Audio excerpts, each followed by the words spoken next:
Hi everyone, my name is Rob and welcome to another episode of our Avrame Home. In our last two videos we talked about steel roofing, how to install it and some different intricacies about the specific type of steel that comes with the Avrame kits. In today's video I want to talk to you about a few tips if you're going to be taking on this challenging part of the build on your own, as well as a few tools that will be helpful and some of them even necessary for you to accomplish this part of the process. So with that, let's dive into today's video.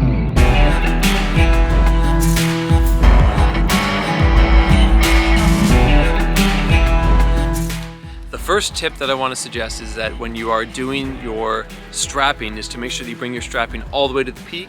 That's because the ridge cap on this roofing kit I found was actually really small, and so I actually left my strapping down too low, and it was I was unable to open up the ridge cap all the way to cover the strapping. And so bring your strapping all the way to the very peak.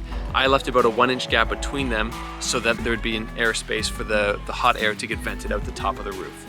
The second tip is to make sure that that very first piece of eave starter that you put on is perfectly level, like perfectly level, because every sheet of steel that you put onto that is going to get hooked onto that.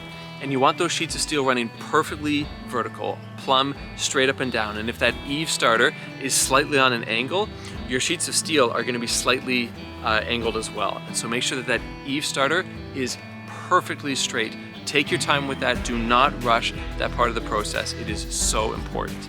And the third tip is, if this is overwhelming to you, seek professional help. I had a friend who was a professional steel roofing installer come out and help me get started. We worked on the first half of the roof together, and I was able to do the second half all by myself, but seek out advice and help if you need it.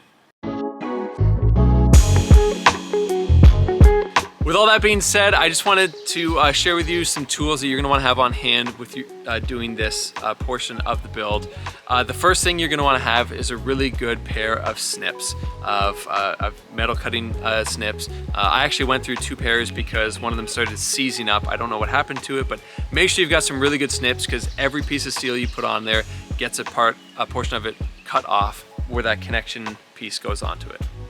In addition to snips, you're going to want to have a rubber mallet, because where each one of these pieces of steel clicks onto the next one, you got to whack that down. And so I recommend purchasing a rubber mallet. If you don't have that, I also did it just using a scrap piece of wood and my hammer. You just don't want to be hitting the steel with your normal hammer. It'll scratch it. So either a mallet or a wooden block and a hammer, that works too. An additional tool that's really handy to have is a nail punch. For each one of these connection pieces, you have to put 3 screws, and this steel is pretty difficult to just screw through. And so what I did when it was hooked onto the sheet is I used my nail punch and drove it through 3 times. Made it so much easier to actually get those screws to get started and sink in. So have a nail punch in your tool pouch with you. Now I'm going to get into 2 tools that you don't need but are helpful. The first one is a nibbler. A nibbler is like an automated set of snips. I borrowed one from a friend of mine that was an attachment on his multi-tool, but you can buy them that attach to drills. It's basically just a set of snips that just do all the work for you. It really sped up the process, especially when I had to do long cuts along the edges of windows or the sidewall flashing and stuff like that. So borrow some or buy the tool if you're able to. The second tool that I would recommend you getting, it's not essential, but it would be helpful, would be a metal brake.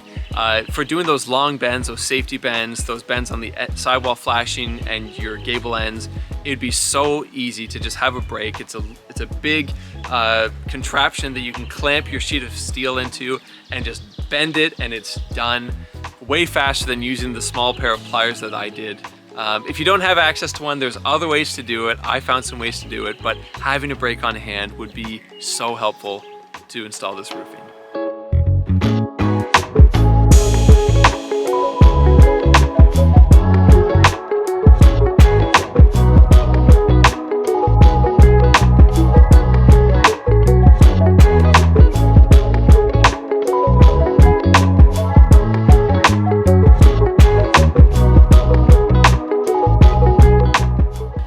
Well, that's it for today's video. Hopefully what we shared with you is helpful if you're taking on this part of the process on your own. The steelwork, it's super intimidating, but once you get started, it's actually fairly simple if you just follow all the steps involved. So best of luck with you. We'll see you in our next video.